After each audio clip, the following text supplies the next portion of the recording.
अदालत और आंदोलन के साथ ही विपक्ष का तीसरा दांव नीतीश कुमार की पार्टी पर अब भी अंदरूनी दबाव बनाने की सियासत से जुड़ा है।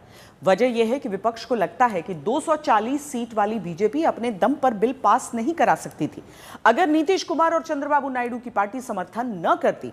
अब विपक्ष के कई नेता यह दावा करते हैं कि 24 घंटे के भीतर कुछ मुस्लिम नेताओं ने जो जेडीयू का साथ छोड़ा या फिर सवाल उठाया, उससे नीतीश कुमार दबाव में आ सकते हैं। वहीं जेडीयू ने साफ कर दिया कि वो वक्फ बिल पर आगे भी बीजेपी के साथ खड़ी है। नीतीश कुमार की पार्टी के संसद में बिल के समर्थन में खड़े होने से कुछ मुस्लिम नेताओं ने पहले इस्तीफा दिया, फिर कुछ मुस्लिम नेताओं ने बिल वापस करने की मांग उठाई, फिर मुस्लिम धर्मगुरु कहने लगे नीतीश ने धोखा दिया है, मुस्लिम वोटर सबक सिखाएंगे। जवाब में जेडीयू कहती है जिन्होंने पार्टी छोड़ी उन्हें कोई जानता नहीं, और दावा ये किया कि पसमानदा मुस्लिम पार्टी के साथ खड़े हैं। मेरा मुंशी भी मेरा कातिल है, मेरे हक में फैसला क्या देगा। अभी जिस तरीके से किसान या कृषि विधेयक को वापस लिया गया था जनहित में, उसी तरह से इस बिल को भी सरकार वापस ले ले। नीतीश कुमार जी के सरकार में आज तक किसी के साथ नहीं, और खास करके मुसलमानों के साथ कोई अन्याय नहीं, कभी नहीं होगा। तो इसलिए और उनको अपना चिंता करना चाहिए चुनाव में। नीतीश कुमार पिछले 20 साल में गठबंधन वक्त से पहले बदलकर सत्ता हाथ में लिए हैं। क्या उन्हें अंदाजा नहीं होगा वक्फ बिल पर मुस्लिम नाराज हैं या फिर नहीं?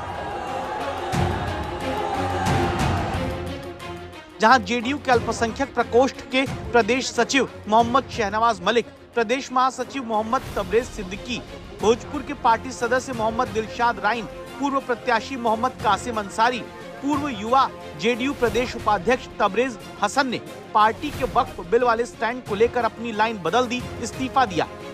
जेडीयू कहती कि इस्तीफा देने वाले नेता चंद वोट वाले हैं।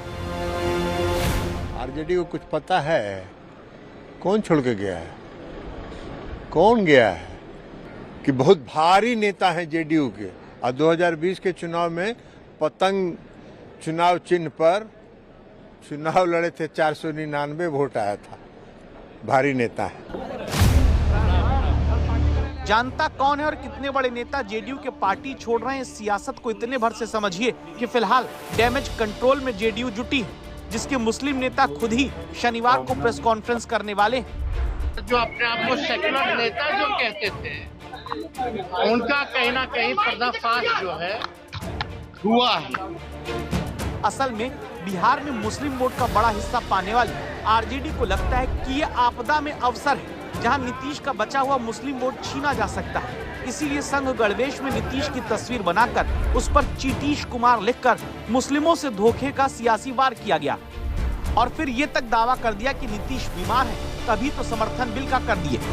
मैंने पहले भी कहा था कि मुझको लगता है, हालांकि चूंकि मुख्यमंत्री है, हम कैसे कह सकते हैं कि साहब मुख्यमंत्री के लायक नहीं है, मगर इधर जो उनका स्वास्थ्य को देख रहे हैं हम, तो हमको लगता है कि स्वस्थ नीतीश कुमार यह निर्णय नहीं ले सकता, ये अस्वस्थ नीतीश कुमार ही निर्णय ले सकता। आगे आगे देखिए, बहुत पीड़ा है, और ये पीड़ा ना केवल माइनॉरिटीज़ के मन में है, ये पीड़ा उन तमाम लोगों के मन में है जो संविधान को मानते हैं।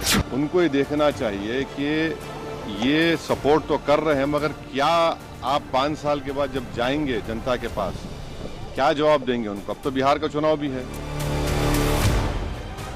अचानक से पूरे विपक्ष को लगता है कि नीतीश कुमार पर उन्हीं के मुस्लिम नेताओं का दबाव बनाकर या तो अंतरात्मा जगवाई जाए या फिर जेडीयू का मुस्लिम वोट खींच लिया जाए, लेकिन नीतीश कुमार की कैलकुलेशन का अंदाजा विपक्ष को अभी नहीं है।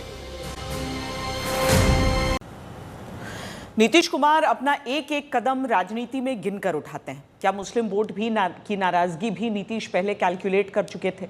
वजह समझिए, बिहार में कुल मुस्लिम 17.7% हैं, जबकि राज्य में पसमानदा मुसलमान 12.9% हैं। मुस्लिम आबादी में पसमानदा की संख्या 73% है। नीतीश कुमार को लगता है कि पसमानदा समाज उनके साथ आएगा।